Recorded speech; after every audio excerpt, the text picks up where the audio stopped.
Bueno, respecto a Estados Unidos, en esa cruzada que tenían de la Guerra Fría de enfrentar al comunismo, había una sensación en la sociedad norteamericana de nuestros hijos están muriendo en Vietnam. Muchos americanos normales se preguntaban, bueno, ¿y en qué me incide a mí que Vietnam sea comunista o no? ¿Y por qué mis hijos regresan muertos de un país que me importa un pepino si es comunista o no? Y ni siquiera sé dónde queda. Entonces, quizás esa empresa norteamericana de combatir el comunismo mundial y en un lugar tan lejano como Vietnam hizo que los norteamericanos pierdan cohesión frente a esa lucha contra el comunismo, al verse ellos mismos directamente afectados. Por eso es que muchos americanos empiezan a hablar de vietnamizar el conflicto, y la salida honrosa fue durante el gobierno de Nixon a la larga, aunque no se dijo, pero fue así, pues entregar Vietnam del Sur a los de Vietnam del Norte, en los acuerdos de Kissinger en París, donde al final pues el único que nos enteró fue el líder de Vietnam del Sur, el proamericano, cuando a la larga termina Vietnam siendo una sola potencia, pero una sola potencia comunista. Entonces podríamos decir que no se le jugó limpio a Vietnam del Sur. Pero la reelección de Nixon también pasa por el consejo que su secretario de Estado, Henry Kissinger, le da. Si quieres reelegirte, tenemos que crear el problema de Vietnam. Ya no hay esa unión del pueblo norteamericano para competir en Vietnam. ¿Qué hacemos? Debes retirarte.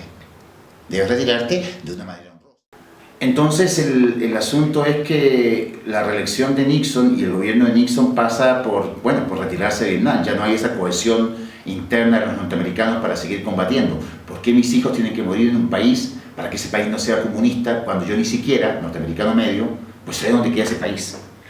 Y la cruzada contra el comunismo sí era muy vendible, pero teóricamente cuando ya empiezan a regresar volver en ataúdes, o sea, eso no le gustaba al norteamericano medio y a quienes iban a estos conflictos. No olvidemos que en la Guerra Fría el mundo era un tablero de ajedrez donde cada una de las potencias movía piezas: Japón, China, Corea del Norte, Corea del Sur, Vietnam del Norte, Vietnam del Sur, Taiwán.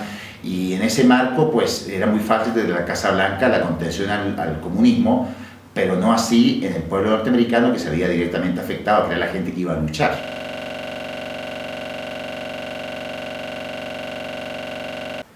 Bueno, increíble que Vietnam haya ganado esa guerra frente a una potencia militar. Lo que pasa es que tú, cuando tienes más nucleares, pues no es llegar a usarlas. Tienes que tener el consenso de los demás países con armas nucleares que te permitan usarlas.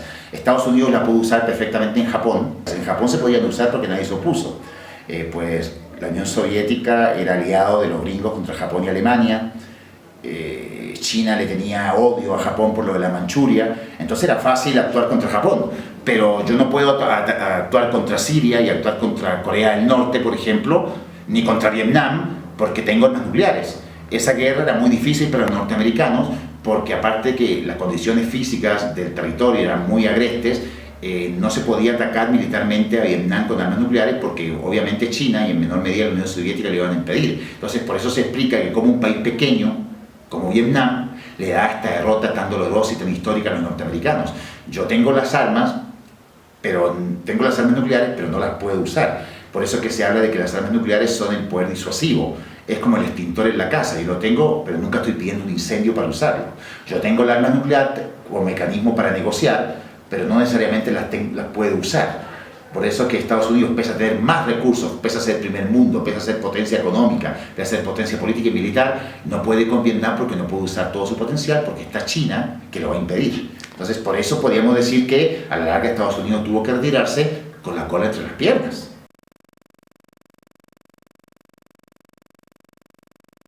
Que a la larga Vietnam adoptó el modelo de comunismo en lo político y capitalismo en lo económico, un modelo bien parecido al de China. Y Vietnam, de hecho, ya tiene muchas embajadas en todos los países capitalistas del mundo. El presidente Obama hace un tiempo atrás ya fue a Vietnam.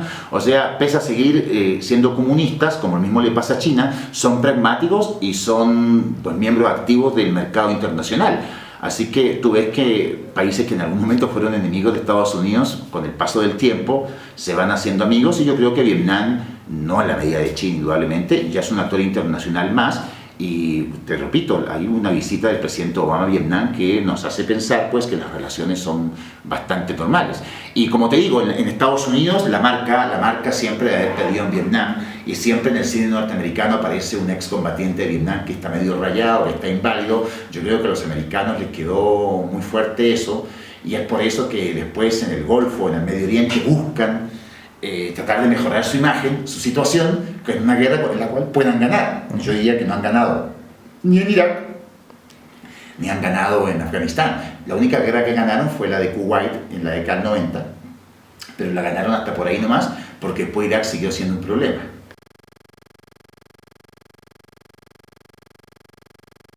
Entre la Unión Soviética y Estados Unidos, lo que se llamó el equilibrio del terror en la Guerra Fría, pueden destruir el mundo varias veces, ¿no? Y quedan sobrando veces.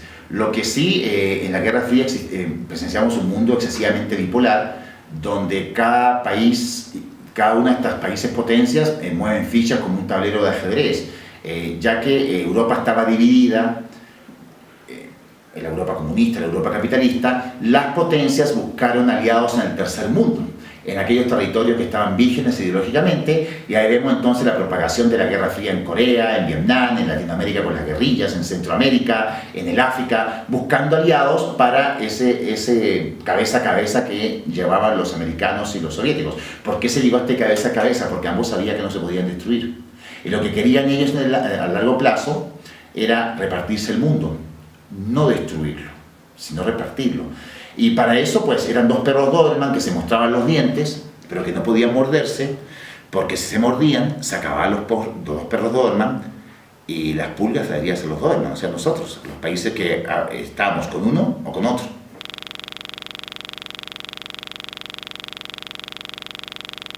Una de las consecuencias claves en esto fue la sensación de vulnerabilidad de Estados Unidos. O sea, que una superpotencia puede perder una guerra, aunque el país sea del cuarto mundo, que Estados Unidos no pudo allí.